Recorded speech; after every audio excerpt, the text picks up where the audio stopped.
আজ মঙ্গলবার 30/9/25 ইং সনের রাত 10টা বাংলাদেশ সময় এবং বোস্টন টাউনের সময় অনুযায়ী দুপুর 12টা। আমরা কেস টেকিং এর আজকের আলোচনায় রেখেছি মায়াজম, সিফিলিটিক মায়াজমকে চিনার উপায়টা কি। অর্থাৎ এর আগেও আমি আলোচনা করেছিলাম, ভিডিও আমার আছে, তবে আজকে কিছু সুনির্দিষ্ট উপস্থাপনা করার চেষ্টা করব। শেষ পর্যন্ত মনোযোগ সহকারে শোনার চেষ্টা করবেন। কিছু নতুন তথ্য এবং মনে রাখার কৌশল। আমি কথা বলছি না, আমরা পড়ালেখা যথেষ্ট করি, কিন্তু মনে রাখাটা অনেক কঠিন। আর মনে রাখা হচ্ছে যেই সময় প্রয়োজন সেই সময় আপনার তাকে মনে আসতে হবে। তা না হলে আমরা মনে রাখতে পারবো না, চিকিৎসা করতে পারবো না। সেই সুবাদে কিছু তথ্য নিয়ে আলোচনা করার চেষ্টা করব। তাহলে চলে আসি, প্রথমে আসি যে এই যে বললাম সিফিলিটিক মায়াজমকে চিনার উপায়টা কি, বা কি লক্ষণ সমষ্টির ভিত্তিতে আমরা সেটা প্রয়োগ করার চেষ্টা করব। আমি এর আগে বলেছিলাম দেখি যেন মনে হয় চিনি হওয়ারে, অর্থাৎ মায়াজমগুলো দূর থেকে দেখেই আপনারা যেন নিশ্চিত হতে পারেন এই লোক সেই মায়াজমের রোগী। সেই তথ্য কথা দেওয়ার চেষ্টা করব। আর তার আগে 5টা ভাগের কথা বলছি, 3টা ডি আর একটা হ্যামারেজ। অর্থাৎ আমরা যদি বলি 3টা ডি, ডিস্ট্রাকটিভ, ডিফর্মার এবং ডিসপেয়ার। তাহলে চলে আসি। ডিস্ট্রাকটিভ মানে ধ্বংসাত্মক, ক্ষয়জাত, অথবা যেই জিনিস এই আমাদের দেহে ক্ষতি, ক্ষয় করে, ধ্বংস সাধন করে, আমরা বলবো ফরমেটিভ। ডিফর্মিটি অর্থাৎ বিকৃতি। যেমন কারো জন্মগত যদি পা খোড়া হয়, কারো যদি এককানা হয়, কারো যদি জন্মগত কানে না শুনে, অথবা কারো যদি হয় এবং কারো যদি কানে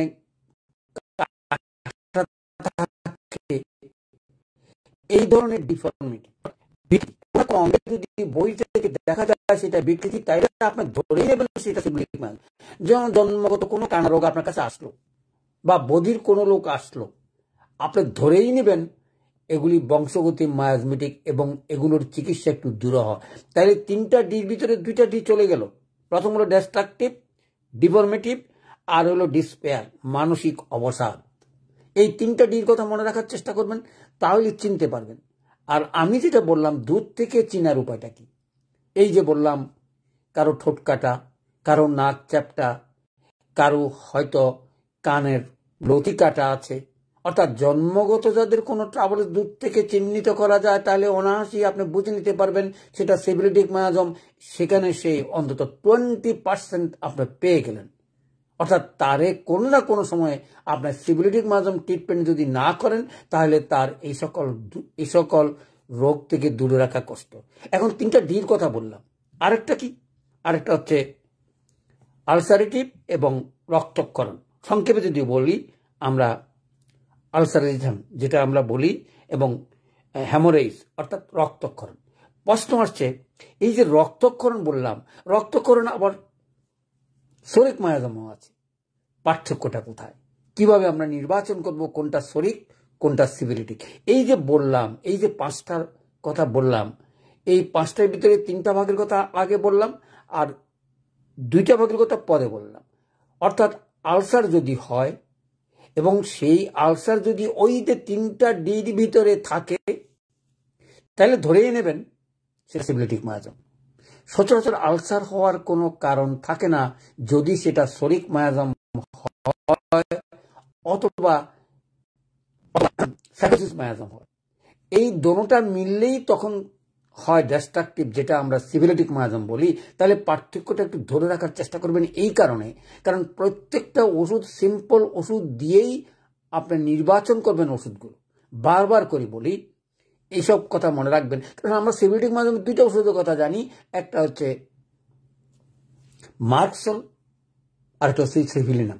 প্রশ্ন আসছে এই মার্কসল অযথা যেন আমরা কারো শরীরে প্রয়োগ না করি যতক্ষণ পর্যন্ত না আপনি বুঝতে পারেন তার শরীরে সিবিলিটিক মায়াজম আছে। আমি কথা বলছি না, নিশ্চয়ই আমরা অনেক সময় দাঁতে অথবা অন্য কোনো ক্ষতে অন্য কোনো অমুকে আমরা আমরা অত মার্কসল দেওয়ার চিকিৎসা করে ফেলি, কিন্তু তার একটা কুফলের কথা মনে রাখার চেষ্টা করবেন। বলে স্যার এত কুফল বললে তো হোমিওপ্যাথিক চিকিৎসা করতে পারবো না। আমি এই কথা বলছি না চিকিৎসা করতে পারবেন না তা নয়, আপনার ভুলের জন্য তার কোনো রকমের ক্ষতি না হয়। তাহলে আপনি আমাকে নির্বাচন করতে হবে যে সিবিলিটিক মায়াজমের এই যে 3-4টা কথা বললাম এগুলির ভিতরে পড়ছে কিনা, তার সঙ্গে রক্তক্ষরণ আছে কিনা। রক্তক্ষরণ শরিক মায়াজমা হতে পারে, আলসারেশন শরিক মায়াজমা হতে পারে। কিরকম উদাহরণ দিই, যদি ধরেন কেউ কাশতে কাশতে কোনো না কোনো কারণে কফের সঙ্গে রক্ত গেল, আপনি ধরেই নিলেন এই যে মুখে দেওয়া হয়তো কারো রক্ত যাচ্ছে, আপনি ধরেই নিলেন সেটা সিবিলিটিক মায়াজম, তা কিন্তু নয়, সেটা অন্য কারণও হতে পারে। সুতরাং কারণগুলো জেনে, এই যে বললাম যে সকল লক্ষণ দেখলেই দূর থেকে মনে হয় চিনি হুয়ারে, আমি দূর থেকে বুঝতে পারবো সেটা সিবিলিটিক মায়াজম, অথবা আমি আজকে যে আলোচনা করবো সেই আলোচনা দেখে আপনি বুঝতে পারবেন যে এটা সিবিলিটিক মায়াজমের রোগী। আমি কথা বলছি না, রোগী নির্বাচন করে রাখবেন, ওষুধ প্রয়োগ করবেন সিস্টেমেটিক্যালি। প্রথমে আমরা সিম্পল ওষুধগুলো এবং দেখবেন 1-2 দিনেই ভালো হয়ে যাবে, এবং ভালোর পরে যদি রিপিট করে একবার দুবার তাহলে ধরেই নেবেন সেটা সিবিলিটিক মায়াজম। কারণ সেখানে সিবিলিটিক মায়াজমে একটা কথা বলা আছে, কারণ চিররোগ কখনো মায়াজমেটিক চিকিৎসা ছাড়া ভালো হয় না, এটা আমাদের ফেনিম্যানের কথা। তাহলে চিন্তা করেন কত গভীর কথা। অর্থাৎ কোনো মায়াজমেটিক চিকিৎসা, কোনো চিররোগের চিকিৎসা মায়াজমেটিক চিকিৎসা ছাড়া হয় না। তো আপনার রক্তপাত বহু কারণে যেতে পারে, কিন্তু রক্তপাতের জন্য আপনি ধরিয়েই আপনি সিবিলিটিক মায়াজমের ওষুধ প্রয়োগ করবেন, আমি সে কথা বলছি না। আলসারেশন অর্থাৎ ক্ষত কোনো জায়গায় হইতে পারে, সেজন্য আপনি ধরিয়েই আপনি সিবিলিটিক মায়াজম ব্যবহার করেন, আমি সে কথা বলছি না। তাহলে সিবিলিটিক মায়াজমের চিনার উপায়গুলো কথা বলছি। তাহলে ডিফর্মিটি থাকলে আমি বুঝলাম বংশগতিতে তার কোনো না কোনো ট্রাবলস আছে। এবার চলে আসি, এই 5টা কথা মনে রাখার চেষ্টা করবেন। আর 7টা ভাগ আছে সাধারণ লক্ষণ, অর্থাৎ যে সকল লক্ষণ দেখলে আমরা বুঝে নিতে পারি সেটা সিবিলিটিক মায়াজম। যেমন আমরা যদি বলি ক্ষয়জাত বিকৃতি, যেটা বললাম, তারপরে হাড় ক্ষয়। এই যে দেখেন, কোনো কারণে কোনো রোগীর যদি হাড়ের সম্পর্কিত কোনো তথ্য আপনার কাছে আসে তাহলে জেনেই রাখবেন সেটা সিবিলিটিক মায়াজম। হাড় ক্ষয়, হাড় বৃদ্ধি, হাড়ের ট্রাভেলস, যাই কিছু হোক না কেন, তবে হইতে হবে বংশগতি, অর্থাৎ অন্য কোনো কারণে নয়। যেমন ধরেন কারো যদি ওয়েটের কারণে যদি হাড় ক্ষয় হয়ে থাকে, তাহলে আপনি কি বলবেন? তাহলে বলবেন সেটা সাইকোটিক হয়ে সিফিলিটিকের দিকে যাচ্ছে। তার মানে সিবিলিটিক মায়াজম তার নাও থাকতে পারে, কারণ তার ওজন বৃদ্ধির জন্য তার অত হাড় ক্ষয় হচ্ছে। এই যে ওষুধ নির্বাচনের ক্ষেত্রে কিরকম সুদূর প্রসারী চিন্তা, আমি কথা বলছি না, আপনার ধরিয়েই আমরা যেন সিবিলিটিক মায়াজমের ওষুধগুলো প্রয়োগ না করি, সেখান থেকে সতর্ক করতেছি। আপনাকে ওষুধ প্রয়োগের কথা একটু সতর্কতার সঙ্গে প্রয়োজন করেন, কারণ আপনার একটা ভুলের জন্য আপনিই চিকিৎসা করতে পারবেন না, চিকিৎসা বিভ্রাট হয়ে যাবে। সেটা 100তম হোক আর 50-শততম হোক। তো বলে স্যার আপনি 50তমের কথা বললাম, 100তমের কথা বললেন, 100তমের ভুলের মার্জনা নাই, কিন্তু 50-শতম পদ্ধতির ভুলটা আপনার চোখের সামনে দেখিয়ে দেবে যে না, আমাকে আর পাওয়ার দিয়া বাড়াই না। যেমন আপনার 30 দিলেন, 30 পরে 200 ছাড়া আর কোনো ওষুধ নাই, কিন্তু আপনার এলএম পদ্ধতিতে M1, M2, M3 আপনাকে নির্বাচন করবে যে আমার ওষুধ চলবে কি চলবে না। সেজন্য আমাদের দর্শন দরকার, আমাদের অবজারভেশন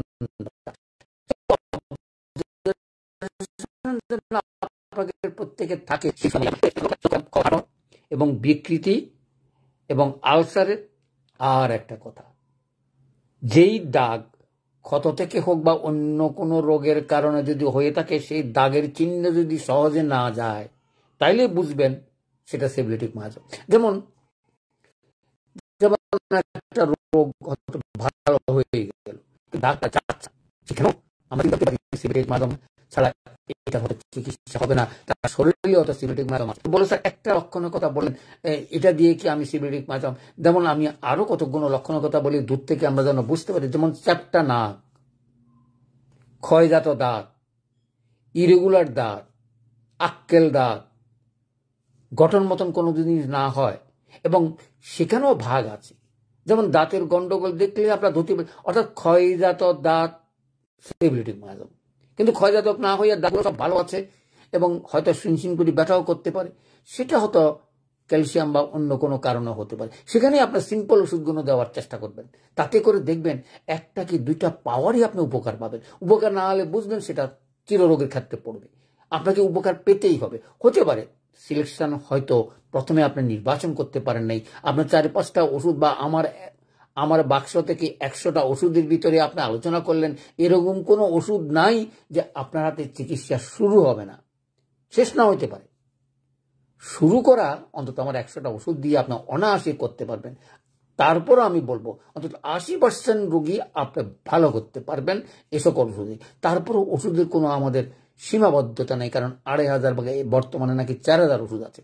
এত ওষুধ রেখে, এত ওষুধ মনে রেখে আমরা নির্বাচন করবো, তারপর আবার রেপার্টরি হাজার হাজার লক্ষণ, এত কিছু জেনে হোমিওপ্যাথিক চিকিৎসা করা কঠিন। সেই জন্য সহজ পদ্ধতি আমাদের নিকট নিয়ে আসছে এলএম পদ্ধতি, যেই পদ্ধতিতে গত 100 বছর আমাদের দক্ষ ডাক্তাররা নানা রকমের সমস্যা, নানা রকম ওষুধ প্রয়োগ করে আজকে হয়তো আপনাদেরকে সেই তথ্য কথা দিচ্ছি যেটা অতি সহজেই প্রয়োগ করা যায়। এত সহজে কিন্তু আগে এলএম পদ্ধতি ব্যবহার কেউ করতো না, নানা কারণে। এটার পরিণাম কি হতে পারে, দর্শন কি হতে পারে, অবজারভেশন কি হতে পারে, ক্ষতি কি হতে পারে, এই সকল মীমাংসা করেই এখন আমি আপনাদের সহজ রাস্তা দেখাচ্ছি। এটা এত সহজ নয়, একদিনের জিনিস নয়। এটা অন্তত আমি বলবো 50 বছরের ইতিহাস আপনাদেরকে জেনে বলতেছি। অর্থাৎ 50 বছর পর্যন্ত এই সকল ওষুধের উপরে যারা প্রয়োগ করেছেন তাদের বই পুস্তক পড়ে আমরা যেটা শিখেছি বা আমি আমার দর্শন মতন যেটা প্রয়োগ করেছি সেটাই আপনাদের সঙ্গে শেয়ার করার চেষ্টা করি। সেই সুরেই বলি মায়াজমেটিক ট্রিটমেন্ট অত্যন্ত ভালো যদি আপনি বুঝতে পারেন। তাইলে বুঝেন, এগুলো আমরা শিখলাম, জানলাম, সাধারণ লক্ষণগুলো মনে করলাম।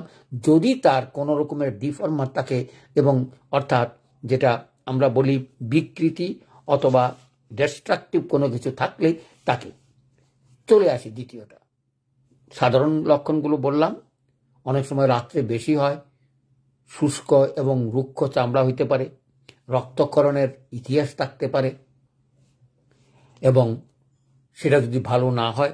মানসিক কি জিনিস, মানসিক কষ্ট, মানসিকভাবে আমরা কিভাবে বুঝবো, সেটা হচ্ছে একটা কথা মনে রাখবেন, নিজেই ধ্বংস করতে চায় একমাত্র সিবিলিটি মায়াজম, অর্থাৎ তার জীবনের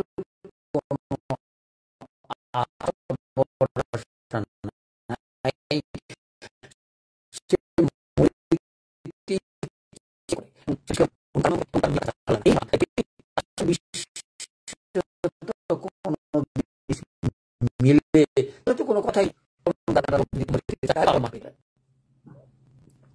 তাহলে একটা কথাই বললাম, মানসিক কষ্ট অর্থাৎ আত্মহত্যা একমাত্র সিবিলিটি মায়াজম কমে আছে এবং এগুলো ধর্তব্যের মধ্যে আমরা অনেক সময় নিই না। কিন্তু আত্মহত্যা করার ইচ্ছা বা আত্মহত্যা প্রবণতা বা আত্মহত্যার জন্য 2-1 বার চেষ্টা করেছেন জানলেই বুঝে নেবেন এই সিবিলিটিক মায়াজম রোগী।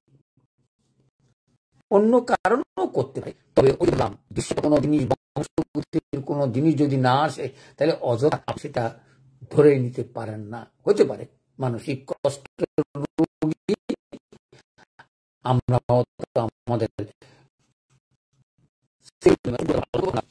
চেষ্টা করবো। বিতৃষ্ণা, হতাশা, বিতৃষ্ণা, এগোচ্ছে মানসিক কষ্টের কথা। নিদ্রাহীনতা, দেখুন নতুন নতুন তথ্য। এমনি আমরা যদি কারো ঘুম রাত্রিবেলা না আসে, অর্থাৎ রাত কাটাইলেও কিন্তু তারা কোনো রকমের চোখে ঘুম লাগলো না, এই নিদ্রাহীনতাকে আমরা সিবিলিটিক মায়াজম হিসেবে চিহ্নিত করতে পারি।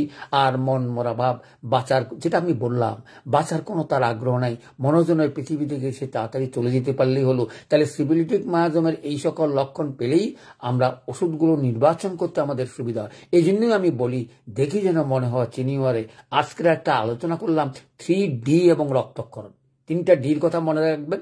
আর আলসারেশন এবং রক্তক্ষরণ এটা হচ্ছে সেকেন্ডারি, অর্থাৎ এই দোনোটা অন্যান্য মায়াজম থাকতে পারে, সেজন্য সিম্পল ওষুধগুলো মনে রাখার চেষ্টা করবেন।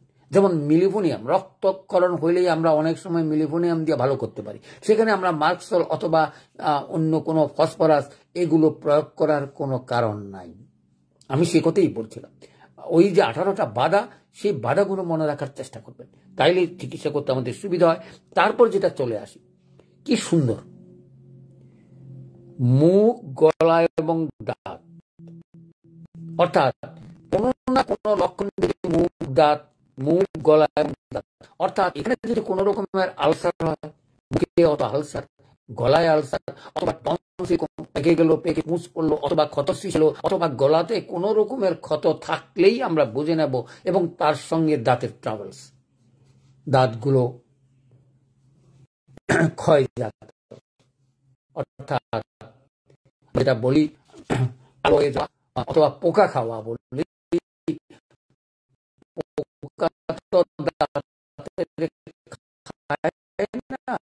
আমাদের ধরেই নেবেন এটা সিবিলিটিক মায়াজম। তার অর্থ এই কথা নয় যে আপনি ধরিয়েই আপনি সিবিলিটিক মায়াজমের ওষুধগুলো দিবেন, সে কথা থেকে দূরে রাখার চেষ্টা করতেছি। তার অর্থ আমরা বিগত দিনগুলোতে যেহেতু মার্কসল সেই দাঁতের রোগে না জেনে না শুনে আমরা অলওয়েজ মার্কসল ব্যবহার করে হাই পাওয়ার, অর্থাৎ 30, 200 না হলে আরো অনেক বেশি পাওয়ার দিয়েই আমরা দাঁতের চিকিৎসা করতে হবে। সেখান থেকে দূরে থাকার জন্য আপনাদেরকে আমি অনুরোধ করতেছি, অর্থাৎ খালি পাওয়ার বাড়াইলেন সেটা করবেন না। এই সকল গভীর ক্রিয়াশীল ওষুধগুলোর এহেন কোনো কাজ নাই যে তারা করে না, কিন্তু আপনার লক্ষণ মনে যদি লক্ষণই বুঝবেন ওষুধটা সিলেকশন হয়নি, আপনার লক্ষণ ভিত্তিতে মার্কসলটা প্রয়োগ করেছেন কিন্তু কাজটা পাইলেন না। অনেক সময় রোগ বেড়ে যায়, কেন বাড়ে? হয়তো 100% সিলেকশন হলে, অথবা আমাদের পরীক্ষা, অর্থাৎ মার্কসল পরীক্ষা করার জন্য ওষুধ পরীক্ষা করাকালীন যে সকল লক্ষণ হয়েছে সেগুলি তার শরীরে দেখা দেয়। তখন আমাদের মনে হয় হ্যাঁ, মার্কসল তো ঠিক আছে, কারণ মার্কসলের লক্ষণ আমি পেয়ে গেছি। আদৌ কোনো সেটা নয়, কারণ আপনি মার্কসল প্রয়োগ করে তার শরীরের রোগগুলো মার্কসলের প্রকাশিত হয়েছে কিনা সেটা চিন্তা করার চেষ্টা করবেন। এই জন্য আমরা অনেক সময় বলি রোগ বাড়লে সেটা হয়তো সেই মার্কসলের রূপান্তর ঘটে। এটা মনে রাখবেন, কারণ এত কথা বলতাম না, বলি একমাত্র মার্কসলের ক্রিয়া দেখে আমি অবাক হয়ে গেছি। এগুলো বলার কারণ হচ্ছে আপনারা মার্কসল ব্যবহার করবেন না, আমি সে কথা বলছি না, ব্যবহার করবেন, কিন্তু অযথা প্রয়োগ করে কারো শরীরের ইমিউনিটি নষ্ট করার দায়িত্ব আপনার নয়। আপনার ওষুধ একটা পাওয়ারেই আপনাকে বলে দেবে যে এটা যদি তরুণ রোগ হয়ে থাকে এই ওষুধ চলবে কি চলবে না, আর যদি চিররোগ হয়ে থাকে তাহলে আপনাকে দেখবেন কি সুন্দর করে বলবে হ্যাঁ এই ওষুধ তার জন্য ফিট। তার জন্য ফিট হলে কি করতে হবে? এই যে লক্ষণগুলোর কথা বললাম, এই যে 3টা ডির কথা বললাম, এই যে হাড় বৃদ্ধির কথা বললাম, হাড়ের উপরে আঘাতের কথা বললাম, এইসব কিছু থাকতে হবে। তা না হলে চট করে আপনি সিবিলিটিক মাধ্যমের ওষুধ প্রয়োগ করবেন না। তারপরে এই যে মুখ, গলা এবং দাঁত, অর্থাৎ সেখানে যদি ক্ষত হয় এবং ক্ষত কারণে যদি পুঁজ থাকে এবং এই ক্ষত এবং পুঁজের সঙ্গে যদি গন্ধ থাকে, দেখুন কি সুন্দর গন্ধ। সরিক মায়াজম আছে, আবার সিবিলিটিক মায়াজম আছে। তাহলে ক্ষতযুক্ত গন্ধ যদি হয় সেটা সিবিলিটিক মায়াজম, আর এমনি যদি গন্ধ হয় তাহলে মনে রাখবেন সেটা সিবিলিটিক মায়াজম নয়। এটা সিম্পল কোনো একটা ওষুধ অথবা প্রাথমিক যে সকল ওষুধ আমরা বলে থাকি তরুণ রোগে আমরা ব্যবহার করি, সেগুলো ব্যবহার করলে যেমন চলে যাবে। উদাহরণস্বরূপ যদি বলি, যেমন মুখে গন্ধ, যদি দাঁতে কোনো রকমের কষ্ট না থাকে বা গলায় কোনো রকমের ক্ষত বিক্ষত না থাকে অথবা দাঁতগুলো যদি সিবিলিটিক মায়াজম হয় তাহলে গন্ধ থাকলে সিবিলিটিক ওষুধ। আর কোনো রকমের ট্রাভেলস নাই, মুখে গন্ধ, তখন ধরেই নেবেন সেটা সিবিলিটিক মায়াজম নয়। এই কথাটা বলার জন্য মারাত্মকভাবে আপনারা অনুধাবন করার চেষ্টা করবেন। তাহলে গন্ধ নির্বাচন করার সময় কি নির্বাচন করবেন? ক্ষত আছে কিনা, ক্ষতটা সিবিলিটিক মায়াজম কিনা, এবং সেই সিবিলিটিক মায়াজম থেকে ক্ষতটা যদি দুরারোগ্য হয় এবং চিকিৎসা না হয় সেখান থেকে যদি গন্ধ আসে তাইলে বুঝবেন আপনি সেটা সিবিলিটিক মায়াজম। তাহলে আমার মনে হয় আর কষ্ট হওয়ার কোনো কারণ নাই। আমরা মুখ, গলা, দাঁত যখনই গন্ধ হবে, যখনই ক্ষত থাকবে, যখনই পুঁজ অথবা টনসিল বেড়ে যাবে অথবা অন্য কোনো যে কোনো রোগেই হোক না কেন, এরকম থাকলেই আমরা সেই সকল ওষুধগুলো প্রয়োগ করতে পারবো, গভীর ক্রিয়াশীল ওষুধ। চলে আসি,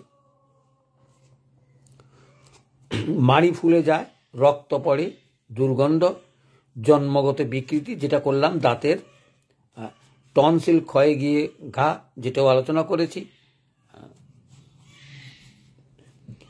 এবার চলে আসি হাড় এবং জয়েন্টে ব্যথা।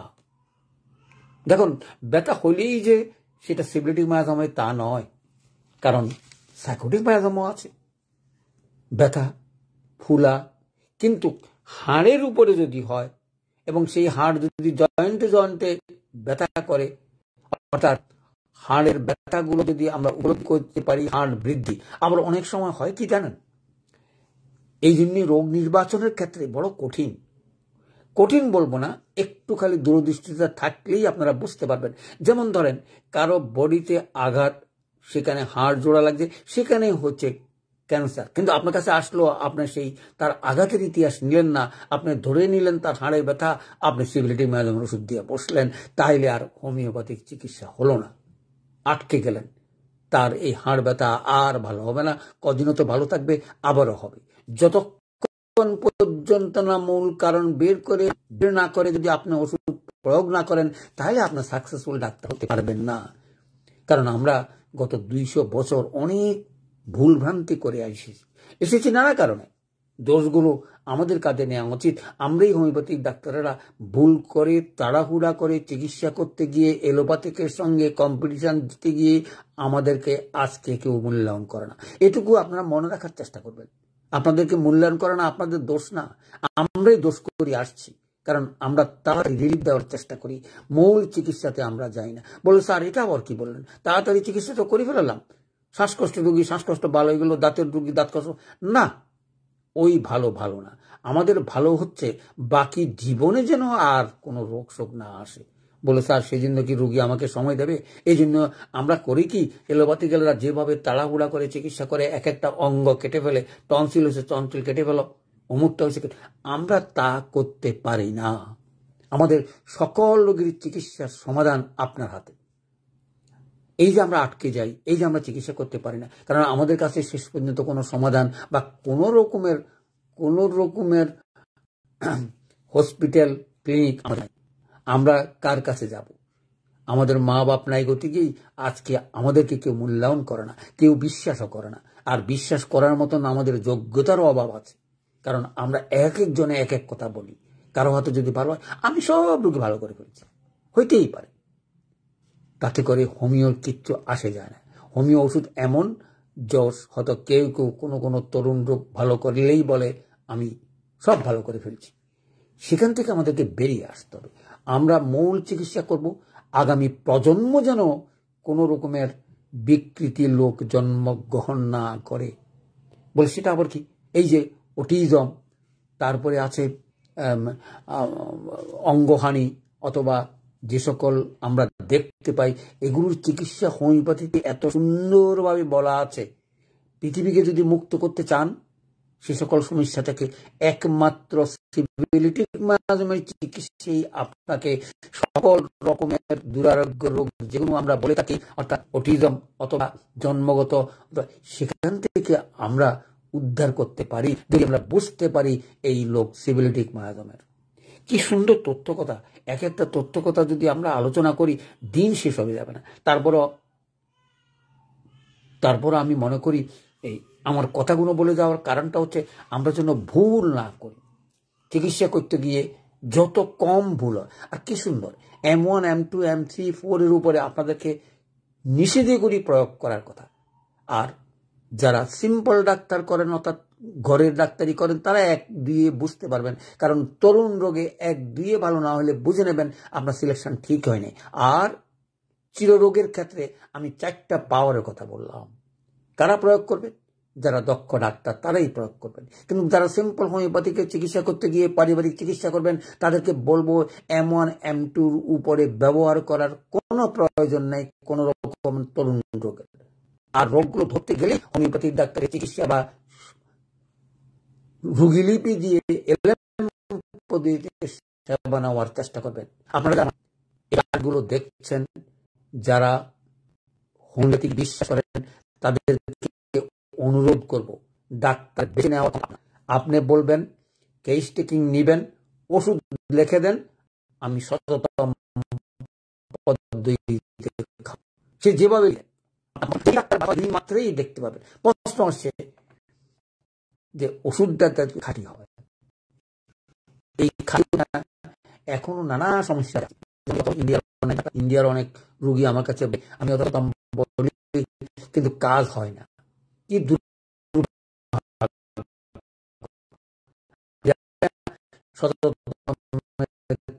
যদি কাজ না করে যারা সততম করেন 30 নির্বাচন দিয়ে আপনাকে ঠিক করতে হবে রোগী কি এই ওষুধ চলবে কি চলবে না। কিন্তু আমরা কি করি? আমরা সেরকম সময় সুযোগ দিই না। তাড়াতাড়ি করার জন্য অনেক সময় হাই পাওয়ার ব্যবহার করে শরীরে সেই রোগ সৃষ্টি হয়ে যায়। সে রোগ থেকে চিকিৎসা করে আনা অনেক সময় কঠিন হয়ে পড়ে। চলে আসি তাহলে হাড় এবং জয়েন্টের কথা বললাম, হাড় বিকৃতি কথা বললাম, ক্ষয়ের কথা বললাম, এবং রাত্রে বাড়ে। অর্থাৎ এটা তো আমরা যখন সিভিলিটির মাধ্যমে পড়েছিলাম বলছিলাম যে যেই সকল রোগ রাত্রে বাড়ে সেগুলি সিভিলিটির মাধ্যমে পড়ে। কিন্তু এটা যে একদম এক্সিকিউট করতে হবে তা না। কাদের? ওই যে বললাম আপনি যদি কোনো রকমের ইতিহাস পান বা কোনো রকমের ডিফর্মার শরীরে থাকে তাইলেই কেবল সম্ভব রাত্রিবেলা দিয়ে। আর রাত্রিবেলা তো অনেক কারণে হতে পারে। আপনার পড়াশোনার কারণে হতে পারে, মেন্টাল অ্যাংজাইটির কারণে হতে পারে, মানসিক কষ্টের কারণে হতে পারে। তাহলে রাত্রে ঘুম হয় নার উপরে ভিত্তি করেই আপনি দিবেন।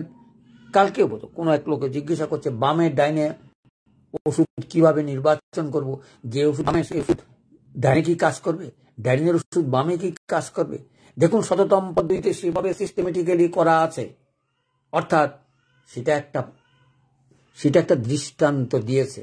তার অর্থ আপনি যদি 4-5টা বা 10টা লক্ষণ মিলে যায়, খালি ডান দিক মিলে নাই, তাহলে কোনো আপত্তি নেই। আমাদের 50 পদ্ধতি 2 অঙ্গেই কাজ করবে। কেন কাজ করবে আমি তো বুঝি না, কারণ আমি লক্ষণের উপরে ভিত্তি করে দিয়েছি। আমাদেরকে অর্গাননের ম্যাটেরিয়া মেডিকা সুন্দরভাবে বর্ণনা আছে। খালি ডান দিকের ওষুধ ডান দিকে দিবেন, বাম দিকের ওষুধ বাম দিকে দিবেন, সেটা নয়। আপনার লক্ষণ সমষ্টি। কেন এই কথাগুলো বলছি? দেখুন নরেন্দ্র বন্দ্যোপাধ্যায় 4টা লক্ষণের উপরে ভিত্তি করে ওষুধগুলো প্রয়োগ করেছেন। তার মানে কি? তার মানে 4-5টা লক্ষণ যদি মূল লক্ষণ পান এবং তার শরীরে দেখতে পান, আপনি সেই ভিত্তিতে যেই ওষুধেই প্রয়োগ করেন না কেন, ওষুধেই আপনাকে বলে দেবে যে এই ওষুধ। অর্থাৎ 4টা লক্ষণের উপরে ভিত্তি করে ধরেন আপনি একটা ওষুধ দিলেন, দেখবেন 3-4টাতেই কাজ করেছে, তাহলে বুঝলেন ওষুধটা ঠিক আছে। এবার আর কি ওষুধ কি লক্ষণ বাকি আছে তার উপরে ভিত্তি করে আপনি আপনার ওষুধ নির্বাচন করবেন। এবং কত কুইক ওষুধ চেঞ্জ করা যায় একমাত্র 50 দিতেই পারে। অর্থাৎ আপনি দেখলেন যে কাজ করলো না, তার শ্বাস ব্যবহার করে এমন কাজ পাইলেন তার কাজ হবে না। তার কাছাকাছি 2 রকম শ্বাসকষ্ট থাকে, ডায়রিয়ার কথা চিন্তা করতে পারেন, আর্সেনিকের কথা চিন্তা করতে পারেন, তারপরও সিম্পল ওষুধ দিয়েই ঠিক করবেন এই রোগী আদৌ মায়াজমেটিক রোগী কিনা, চিররোগ কিনা। কারণ শ্বাসকষ্টের রোগীও দেখবেন সিম্পলে ভালো হয়ে যায়। যদি বারবার রিপিট করে ধরেই নেবেন তাহলে মায়াজমেটিক ছাড়া তার উপায় চলে আসে। তারপরে হাড় এবং জয়েন্টের গেল, অর্থাৎ 4 নম্বর চলে গেল। 5 নম্বরে আসলো ত্বক এবং আলসার। এখন এই যে বললাম ত্বকের যত রকমের রোগ স্নায়ুর উপরে আছে, আমরা বললাম এটা সরিক মাঝম। বলে স্যার এখন আবার আপনি সিফিলিটিক বলতেছেন কেন? তাইলে সেখানে কি বলল, ত্বকে যখন আলসার হয়, দেখবেন আলসারের আবার পার্থক্য আছে। আপনি সরিক মাঝমের অ্যালার্জেটিক চুলকানির সঙ্গে আরামের সঙ্গে আপনি একটু রক্ত বেরোবে, কোনো সময় জল বেরোতে পারে। তাহলে রক্তের সঙ্গে জ্বালার সঙ্গে চুলকানি, সেটা সরিক মায়াজম। আর চুলকানির সঙ্গে ক্ষত যদি থাকে, ক্ষতর সঙ্গে যদি পুঁজ থাকে এবং সেটা যদি সহজে ভালো না হয়, ধরেই নেবেন সেটা সিফিলিটিক মায়াজম। আরো উপায়টা কি? খালি এটার উপরে ভিত্তি করে আপনি নির্বাচন করবেন তা কিন্তু নয়। ওই যে বললাম দুধ থেকে চিনি মনে হওয়া পারে। অর্থাৎ তার যদি নাকে ট্রাভেলস থাকে, নাক যদি চ্যাপ্টা হয়, অথবা অন্য কোনো খবর আপনার কাছে আছে সিফিলিটিক মায়াজমের, তাইলে আপনি ধরেই নিতে পারবেন যে হ্যাঁ এটা সিফিলিটিক মায়াজম। এই জন্য নির্বাচন করার সময় চেষ্টা করবেন আমরা যেন মায়াজমেটিক ট্রিটমেন্টগুলো করার সময় অন্তত মূল লক্ষণ যদি পাই, তাইলে আমরা ভাববো সেটা সিফিলিটিক মায়াজম। তা না হলে নয়। সিম্পল ওষুধও অনেক সময় অনেক কঠিন রোগও ভালো হয়ে যায়। সেই উদাহরণ দেওয়ার চেষ্টা করব। চলে আসি নাকের তালু ফেটে যাওয়া অথবা চামড়া গাঢ় লাল এবং শুষ্ক। দেখুন এই যে গাঢ় লালের কথা বলল, বেলেডোনাও গাঢ় লাল আছে। আপনি সিফিলিটিক মায়াজম না ধরে বেলেডোনা দিয়ে যেতে পারেন, সেটা সিম্পল ওষুধ, সেটা গভীর ক্রিয়াশীল নয়। এই কারণে বলছি এ সকল ওষুধের যে কোনো সিম্পল ওষুধ যেমন গাঢ় লাল হইল, তাইলে আমরা সিফিলিটিক মায়াজম নাও হতে পারে। এই সিম্পল ওষুধটা দিয়ে আপনার গাঢ় লালের অর্থাৎ চর্মরোগে যদি লাল হওয়ার সাথে যদি একটু রক্তপাত থাকে, তার সঙ্গে যদি পুঁজের কোনো সম্পর্ক না থাকে, অথবা জলীয় সেগুলো যদি কোনো আঠালোযুক্ত না হয়, তাহলে আমরা ধরেই নিতে পারি সেটা সিফিলিটিক মায়াজম নয়। তাইলে চলে আসি, অর্থাৎ ত্বকের কথা গেল এবং দুর্গন্ধযুক্ত, ওই যে সেটা একটু আগেও আলোচনা করেছি। এই যেমন পুঁজ টুজের সঙ্গে যদি থাকে এবং সেটার সঙ্গে যদি দুর্গন্ধ হয় তাইলেই, আর দুর্গন্ধ যদি এই না থাকে, অর্থাৎ পুঁজ হয়েছে দুর্গন্ধ নাই, তাহলে কিন্তু সিফিলিটিক মায়াজম নাও হতে পারে। সে কথা একটু মনে রাখার চেষ্টা করবেন, কারণ সিফিলিটিক মায়াজম হলে দুর্গন্ধটা মাস্ট, অর্থাৎ ক্ষতর সঙ্গে দুর্গন্ধ, পুঁজ, এই কয়েকটা জিনিস থাকতে হবে। চলে আসি তারপরে অঙ্গ প্রত্যঙ্গ নিয়ে। অর্থাৎ দেখুন লিভার, কিডনি এবং হৃদরোগ, এই তিনটা যদি ট্রাভেলস না থাকে কোনোটাতে, তাহলে ধরে নেবেন এটা এখনো সিফিলিটিক মায়াজম নয়। যদি অঙ্গহানি থাকে তাহলে হইতে পারে। আর এমনি যদি তিনটা অঙ্গে যদি ট্রাভেলস থাকে তাইলে বুঝবেন তার সিফিলিটিক মায়াজম আছে। সেটা হয়তো সুপ্ত অথবা 10 থেকে 20% হইতে পারে। আমি এই কথা কেন বললাম? কারণ এই অঙ্গহানি সরিক মায়াজমের নাই, অঙ্গহানি সাইকোসিস মায়াজমের নাই। সাইকোসিস মায়াজমের কি আছে? বদ্ধিষ্ণু আছে। অর্থাৎ কোনো জিনিস যদি বেড়ে যায়, কারণ ধ্বংসাত্মক কার্যকলাপ একমাত্র সিফিলিটিক মায়াজমে। কোনো অঙ্গের যদি ধ্বংসাত্মক দিকে না যায়, তাহলে ধরেই নেবেন সেটা সিফিলিটিক মায়াজম নয়। যেমন ওই যে বললাম রক্তপাত, এখন প্রস্রাবের সঙ্গে রক্তপাত হচ্ছে কিডনি ট্রাভেলস থেকে, তাইলে আপনি ধরে নিতে পারেন সেটা সিফিলিটিক মায়াজম যুক্ত। ওষুধ দেবেন কি দেবেন না, আরো অনেকগুলো লক্ষণ আপনাকে বের করতে হবে। খালি একটা লক্ষণের ভিত্তি করেই আপনি চট করে আপনি ওষুধ দিতে পারেন না এবং দেবেনও না। সেই জন্যেই এত আলোচনা। চলে আসি তারপরে কি হলো, অর্থাৎ অঙ্গহানির ভিতরে আমরা প্যারালাইসিস হতে পারে। চোখে কর্নিয়া, এই যে আমরা চোখের ডাক্তার, দাঁতের ডাক্তার, অমুকের ডাক্তার আলাদা আলাদা সব জায়গায় আছে, আমাদের এখানে কোনো আলাদা নাই। এই জন্য আমাদের প্রত্যেকটা জিনিসের অঙ্গ অথবা মায়াজমেটিক ভিত্তিক চিকিৎসা করার দায়িত্ব নিয়ে বলছি। তাইলে আলাদা আলাদা কোনো রোগের কোনো প্রয়োজন নাই। আপনাদের হাতে দাঁতের রোগী, আপনাদের হাতে চোখের রোগী, আপনাদের হাতে ছানির রোগী ভালো হবে। আমি জোর দিয়ে বলতে পারি, আমাদের এখনো তো শুরুই হয়নি, কারণ আমাদেরকে তো কেউ বিশ্বাস করে না। কারণ আমরাই হয়তো দু একটা রোগী ভালো করার পরেই দেখেছি ভালো হওয়ার সকল রকম যোগ্যতা, আমরা যারা 50-শততম পড়ি আমার সঙ্গে জড়িত আছেন, এহেন কোনো রোগ নেই আমার হাতে ভালো হয়েছে সেটা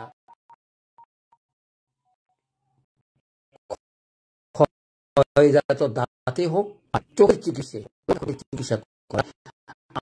আমরা কি কোনো চিকিৎসার দায়িত্ব নিতে পারি না? কারণ আমাদের বিশ্বাসই করে না। আর বিশ্বাস না করার কারণ বলি, কারণ আমাদেরকে বিশ্বাস না করেই ভালো। কারণ আমরা যারা ডাক্তারি করতে গিয়ে নানা সমস্যা, যেমন চোখের কথা যদি কেউ বলে আপনি কেন রিস্ক নেবেন, চোখের তো হসপিটাল, বিশাল বিশাল হসপিটাল তাদের আছে, তাদের চিকিৎসা আছে, তাদের ব্যবস্থা আছে, আমাদের তো কিচ্ছু নাই। মনে রাখবেন, আপনি সেই ডাক্তার যেই ডাক্তার সকল রকমের চিকিৎসা আপনার হাতে হয়, না হলে আপনি হোমিওপ্যাথিক ডাক্তার নয়। বলে স্যার হ্যাঁ চোখের ডাক্তার মুখের দেখেন, 100 বার দেখাতেই পারেন। তাদের বিগত হয়তো 50-60 বছরের ইতিহাসে তারা দক্ষতার সঙ্গে সমস্ত কিছু ডটা ফটা নিয়ে আছে। আপনার কাছে কোনো ডটা নেই, আপনার কাছে কোনো অভিজ্ঞতা নেই, আপনার কাছে কোনো ওই রুগী আসেও না, সে কারণে আপনার চিকিৎসাও করেন না। সুতরাং আপনার চোখের চিকিৎসা জানেন না, আপনি এলোপ্যাথিক দেখান না। আপনারা সেটা বলবেন না, আপনারা বলবেন আমি 1 মাসে ওষুধ দিয়ে দেখবো, আপনার চোখের চিকিৎসা যদি ভালো হয় তাহলে নিশ্চয়ই আপনার অপারেশন করবেন না। চ্যালেঞ্জিংয়ে যান। কারণ ছানির রুগী, আমি অন্য কিছু বাদ দিলাম, খালি চোখের এই যে বললাম চোখের ক্যাটারেক্ট অথবা চোখে কর্নিয়ার ক্ষত, এই যে ক্ষত হইলেই তো সিফিলিটিক মায়াজম। এই জন্য বলছি কোনো অঙ্গ যদি হানি হয় তাইলে আপনি ধরেই নেবেন সেটা সিফিলিটিক মায়াজম। কারণ এই যে অঙ্গ, নাকের কথা বললাম, কানের কথা বললাম, চোখের কথা বললাম, তারপরে যদি চলে আসি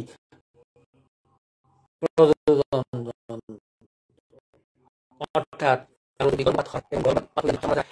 প্রসব করে অথবা জন্মগত হওয়ার পরে হয়তো 6 মাস 1 বছরতে কোনো রোগী যদি মারা যায় তাহলে সিফিলিটিক মায়াজম। কি সুন্দর তথ্য কথা দিয়ে আমাদেরকে সাজিয়ে দিয়েছে। বলছে এই কথাটা কেন বললাম? কারণ কোনো বাচ্চা সহজে মারা যাবে না যদি সিফিলিটিক মায়াজমের বংশভূত না হয়ে, কোনো কঠিন রোগ না হয়ে তার মৃত্যু হবে না। তাহলে অকাল মৃত্যুটা কেন হয়?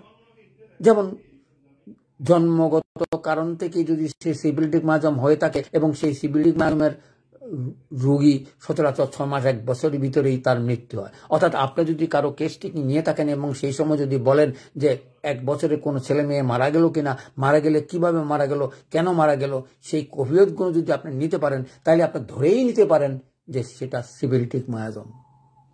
কি সুন্দর তথ্য।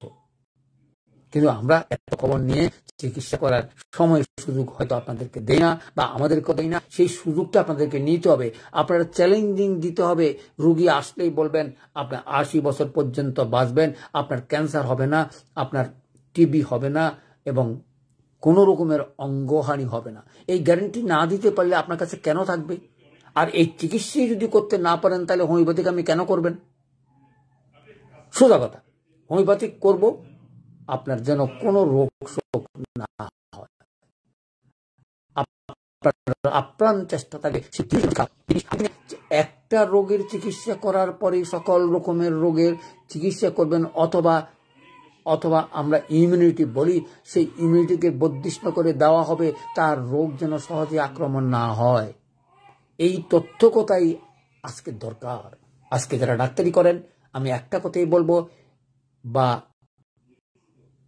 হোমিওপ্যাথিক বিশ্বাস করে নিতে চান তাদেরকে বলবেন ডাক্তার যেন আপনারা টেস্ট করে নেন। টেস্ট করার কিচ্ছু না, টেস্ট টেকিং নিতে হবে, এলএম পদ্ধতি প্রয়োগ করতে হবে। আর 1, 2, 3, 4 যদি কাজ না হয় অথবা ভালো ওষুধ নিয়ে আমার সঙ্গে যোগাযোগ করেন। আমি দেখতে চাই কোন ডাক্তারি দিয়েছে, কেন কাজ হলো না, তার কি লক্ষণগুলো ঠিক আছে। আমি রোগের কথা বলবো না, হাজারো রোগের কথা, হাজারো ওষুধ, অনেকেই আমাদেরকে মাথা খারাপ করে ফেলে। কিরকম খারাপ করে? এই রোগ দৃষ্টে ওষুধ দেওয়ার বইগুলো দেখলে আমার ঘৃণা আসে বলবো না, কারণ সে সকল অভিজ্ঞতা আপনাদের না থাকলে আপনারা করতে পারবেন না। ওই রোগের ওই ওষুধ, ওই রোগের ওই ওষুধ, সেখান থেকে বেরিয়ে আসেন। আমরা কোনো রোগের ওষুধ আমরা দিই না, আমাদের লক্ষণ আছে কিনা, আমাদের সেই লক্ষণ মতো ওষুধ দিয়েছেন কিনা, দেওয়ার পর লক্ষণগুলো চলে গেল কিনা, এটাই হচ্ছে হোমিওপ্যাথি। কিন্তু আমরা সেখান থেকে আমরা কেউই বেরিয়ে আসতে পারতেছি না। আমিও অনেক বেরিয়ে আসতে পারি না। 2-3টা রোগী যদি দেখি কাজ হয়, তাহলে সেই ওষুধটা আবার আরেকজনকে দিয়ে দিই। এখান থেকে বেরিয়ে আসতে হবে। প্রত্যেকটা নতুন রোগী ইন্ডিভিজুয়াল, আলাদা আলাদা, রোগের সঙ্গে তাদের কোনো সম্পর্ক নাই। সেজন্য প্রতিটা কেস টেকিং আপনাদেরকে সুন্দর করে নিতে হবে এবং এলএম পদ্ধতি প্রয়োগ করতে হবে। তাইলে আপনি দেখবেন 1 বছর 2 বছরে আপনার দক্ষতার সাথে সকল রোগের চিকিৎসা করতে পারবেন। যে কোনো রোগ নিয়ে আসুক, আপনার বিবেচনা নয় কি রোগ কি নাম আমার জানারও দরকার নাই। কিন্তু এই কথা তো রোগীদেরকে বললে হবে না, তারা আপনারা বিশ্বাস করবে না। বিশ্বাস করার কোনো কারণ নেই। এত বড় বড় টেস্ট করে আসছি, এত এত রোগ ধরা গেছে, আপনি এটা আমার রোগের নামে বললেন না, আপনি কি চিকিৎসা করবেন? কিন্তু আপনারা যারা চিকিৎসা করেন, 50 পদ্ধতি করেন, এলএম পদ্ধতি করেন, ওষুধটা খাঁটি, লক্ষণগুলো খুঁজে একটু কয়েকটা লক্ষণ বিলেই ওষুধটা দেন।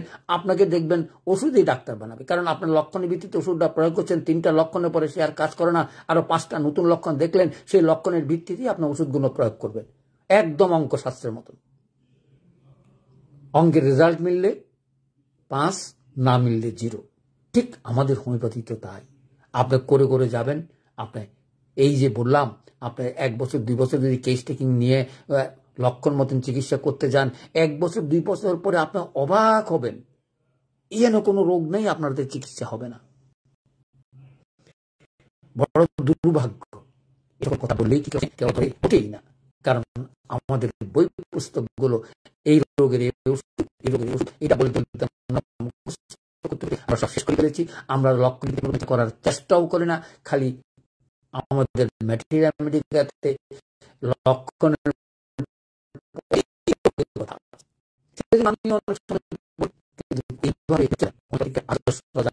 চিকিৎসা করি, এই কোনো রোগ নেই আপনাদের চিকিৎসা।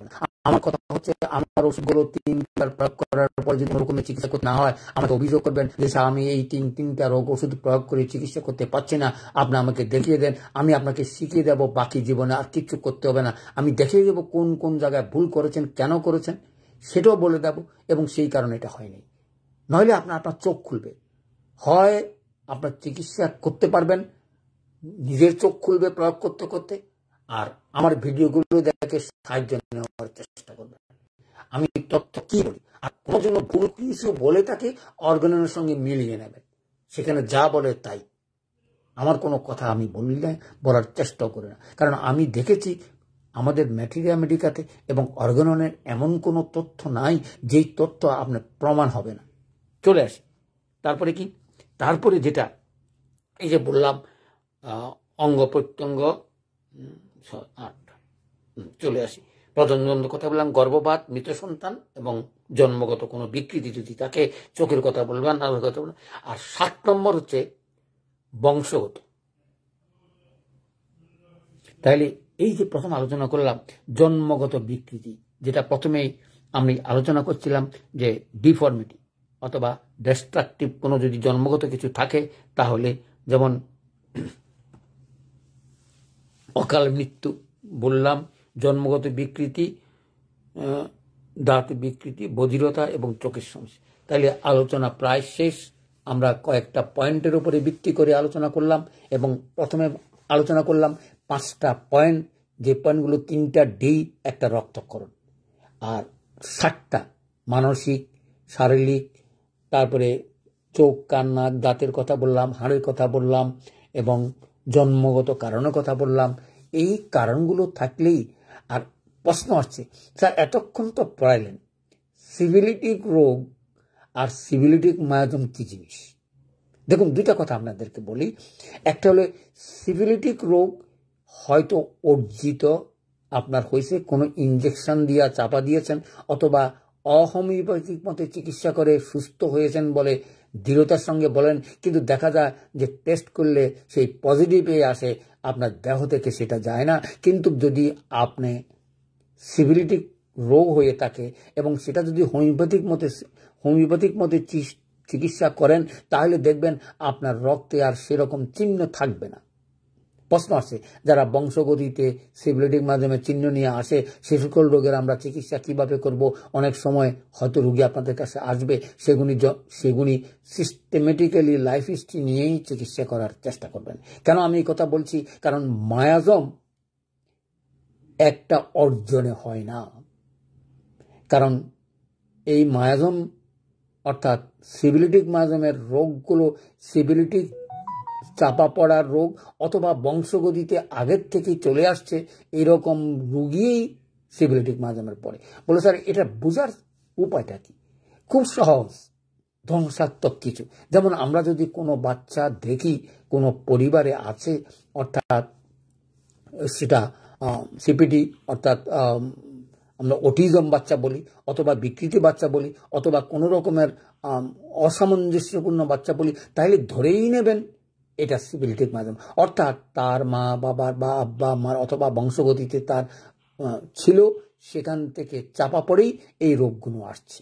তাহলে দেখুন, বর্তমানে যত সকল রোগ আছে আপনাদেরকে মনে রাখতে হবে, এই যে এতক্ষণ পর্যন্ত যে সকল লক্ষণগুলো করলাম এগুলো সিফিলিটিক মায়াজমেরই স্বরূপ। অর্থাৎ এক জেনারেশনে সিফিলিটিক রোগ হইলেই যে সিফিলিটিক মায়াজম হবে তা কিন্তু নয়। এই যে এতক্ষণ পর্যন্ত বললাম বিকৃতি বা অমুক, এই লক্ষণগুলো মনে রাখার চেষ্টা করবেন। তাইলে আমরা মার্কসল এবং সিভিলিনাম আগামী দিনে আলোচনা করার চেষ্টা করব। এই দুইটা ওষুধে আলোচনা করব। মার্কসল একটা হচ্ছে ধাতুগত দিক থেকে আসছে, আর একটা হচ্ছে নশস্ত ওষুধ।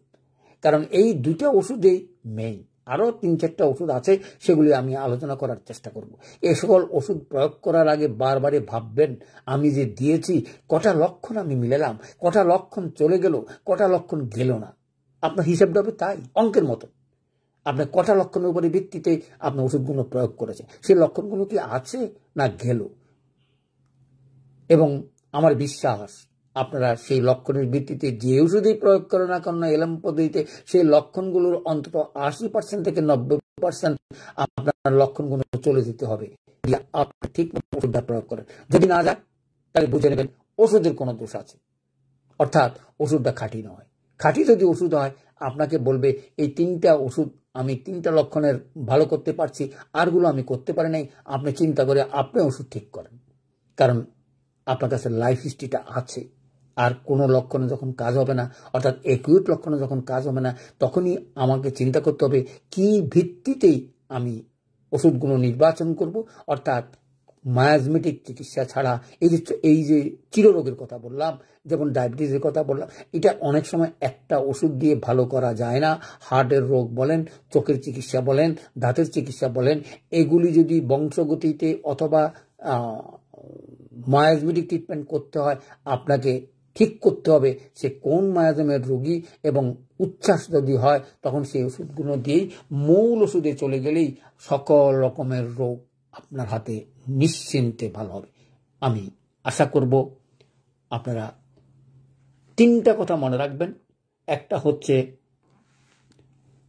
সিফিলিটিক মায়াজমে উভয় কাতর, রাত্র বাড়তে পারে দিনেও বাড়তে পারে, তবে সচরাচর রাত্রে বৃদ্ধিটাই হচ্ছে সিফিলিটিক মায়াজমের লক্ষণ, এবং দুর্বলতা ক্ষয়জাত।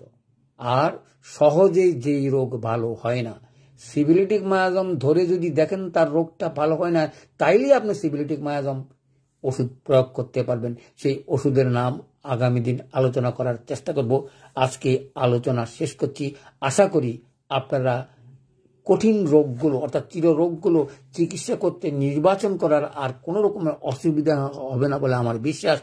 আর এই ভিডিওগুলো শেয়ার করার চেষ্টা করবেন।